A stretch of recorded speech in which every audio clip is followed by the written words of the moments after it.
Okay, we're going to do a update of a bunch of stuff I've got recently. I'm going to start with Star Wars Rebels Season 1. This Blu-ray has been released, I believe, only in Germany and the United States. It's a region-free Blu-ray, though, so it plays in all regions. And DVD elsewhere, so it's a shame.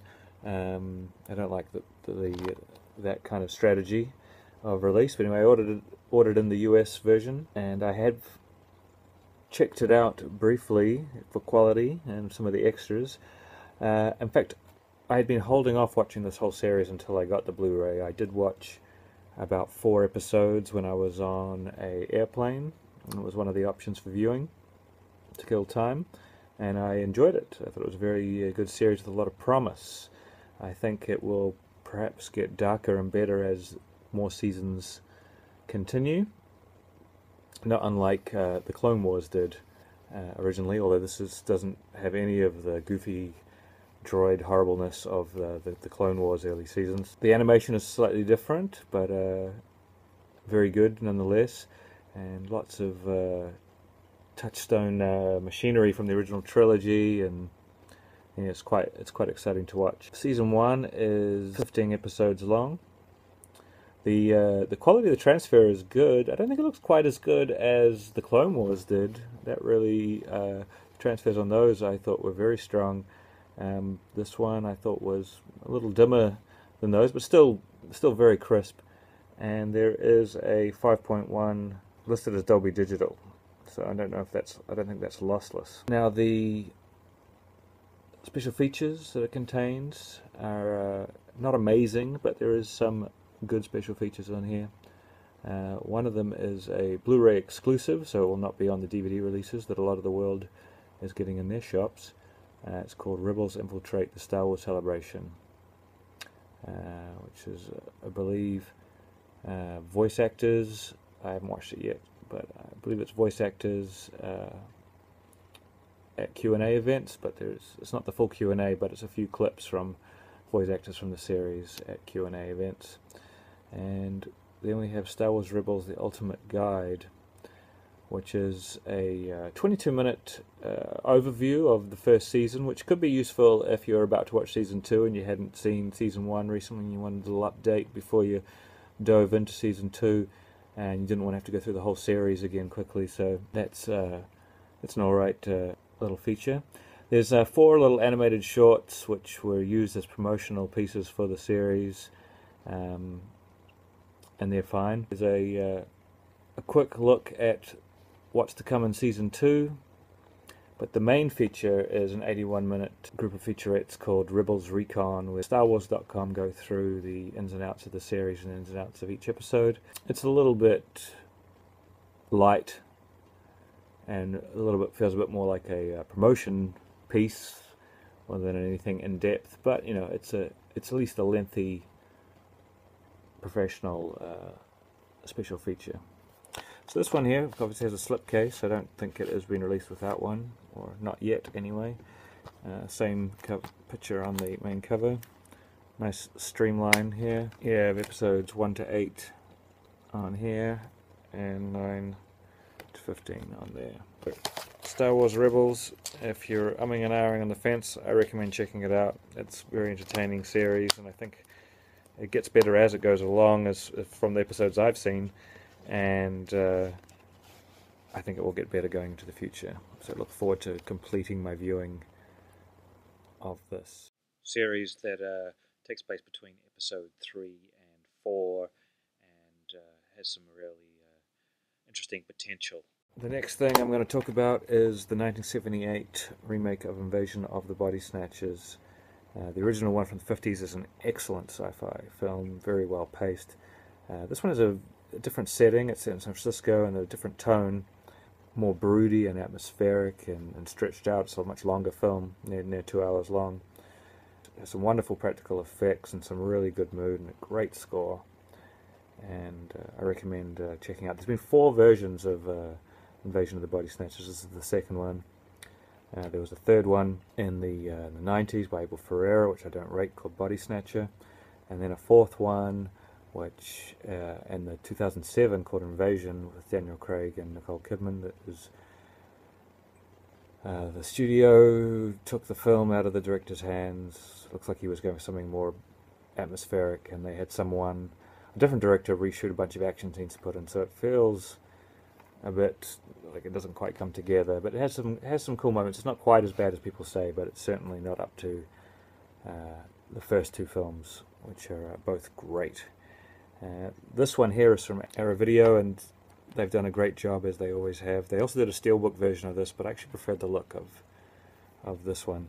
Look at the nice clear case on the top. It has this artwork, and then the alternate cover on the reverse side, which is pretty cool. There's the disc, and here is the booklet, which is very neat indeed. Really nice booklet, quite thick. It also comes with a boatload of special features, more so than the American release. It has the pertinent special features of the American release plus more. So I'll go through them. I'll just let you know that it does have a 1080p presentation, and it is uncompressed stereo 2.0 and a 5.1 DTS HD master audio. Optional English subtitles for the hard of hearing. Audio commentary with director Philip Kaufman, which is a good, detailed commentary. Discussing the pod, a new panel conversation about Invasion of the Body Snatchers. Now this is quite a long series of discussions that they have with this panel of British critics and fans of the film, which is exclusive to this release. We have a feature called Dissecting the Pod, a new interview with Kaufman biographer Annette Insdorf. Writing the Pod, an interview with Jack Seabrook, author of Stealing Through Time, on the writings of Jack Finney, about Finney's original novel, The Body Snatchers. Revisitors from Outer Space, or How I Learned to Stop Worrying and Love the Pod, a documentary on the making of the film featuring Philip Kaufman, Donald Sutherland, writer W.D. Richter, and more. The Man Behind the Screams, the Sound Effects Pod, a look at the film's pioneering sound effects. The Invasion will be televised as Cinematography Pod. Cinematography, Michael Chapman of Taxi Driver and Raging Bull fame discusses the look of and the influences of the visual style of the film. Practical Magic, the Special Effects Pod, a look at the creation of the special effects from the opening space sequence. It's a really interesting feature. All the featurettes are pretty interesting. Probably least interesting is the exclusive panel discussion with critics, but it's still interesting in itself, but maybe a little long-winded. But all these little part featurettes are really good. Original theatrical trailer, reversible sleeve featuring original newly commissioned artwork by Nathaniel Marsh, which I've shown you, and that booklet was 52 pages, it says here, so it's really great stuff. The picture quality is solid enough for this type of aged film that hasn't even had a full restoration, but there's not much in the way of damage or speckles. It may look a little drab at times, but the original cinematography had a certain quality to it that probably doesn't lend itself to the eyes that are looking for something crisper, but it's a very solid presentation, as well as the audio is a very solid presentation. Audio is stronger, I would say. Highly recommend checking out this film. Very effective still, and also the original 50s version, which was pretty phenomenal as well. Another film I picked up is Blue is the Warmest Color. Didn't bother with the Criterion one. The Criterion one, when it was first released, had promised that they would also be releasing a special edition of that later, but there's been no signs or any hints of that special edition coming out. I thought I would pick this up cheap, and it has some special features, and interviews with the director and the star, Adele, and deleted scenes. And it's a great film, very realistic, very moving, and I highly recommend it. I think this really should have won probably the Academy Award for Best Foreign Film. It was nominated for the BAFTA, won many accolades at many film festivals, and it's really a special movie. It also has Léa Seydoux in it, who was in Mission Impossible Ghost Protocol. and you'll be seeing her in the new James Bond film Spectre also. The audio and video is pretty much flawless, very strong reference quality on this one. Then today I picked up a couple of films for free, basically, because I had a voucher for this shop. I got one of the better films to come out this year in the cinema, although it did play the festival circuit last year. 2015 is when it hit the wide release for the cinema. It's a strange cover, it's not put, but the light's hitting it wrong, but it's called It Follows, which is a horror film very much in the tonal and visual audio style of John Carpenter's earlier work, but not a total throwback. It is set in the modern day, and a very interesting horror film. I think it falls apart a little in the third act, but the atmosphere is good enough for it to be enjoyable anyway. This has special features, which has a commentary, which is I've only seen on a few other releases, where it's a commentary just done by critics. It's hosted by Scott Weinberg of The Nerdist, and it features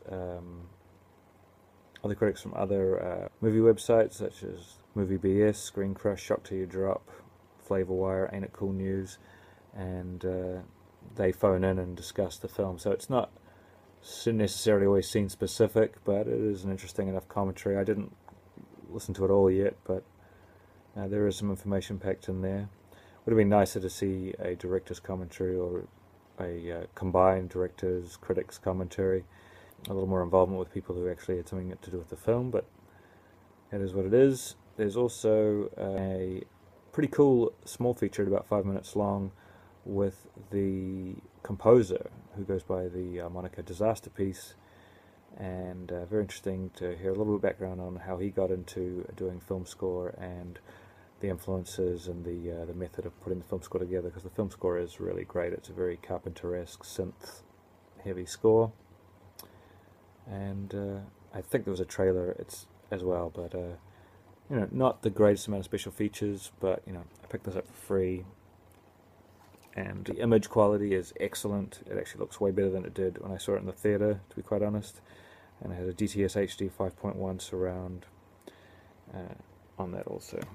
Lastly, I got Foxcatcher, also for free with that voucher, and this is a film that's probably not for everyone, not unlike It Follows, it's probably not for everyone, but this one's very slow, brooding piece.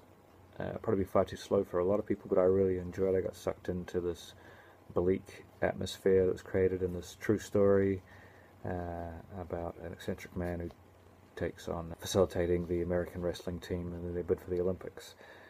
But there's a lot more to it than that. Some amazing performances from Channing Tatum, Mark Ruffalo and Steve Carell. It's sort of a trifecta of great performances. Just a couple of special features on this one. The story of Foxcatcher, which is kind of a talking heads piece with the director and the stars and other people involved, and it's interesting enough. I believe that's a little short of 20 minutes long. And then there is a couple of deleted scenes, which are both quite good, and I wouldn't have minded them end up being in the film. You know, they certainly could have brought something to the film, I think, but they're also fine to be out. There's also a theatrical trailer, and I recommend Foxcatcher, one of the best films of last year. So that is everything. Big update. Star Wars Rebel Season 1, Foxcatcher, Blue is the Warmest Color, Invasion of the Body Snatchers, and It Follows.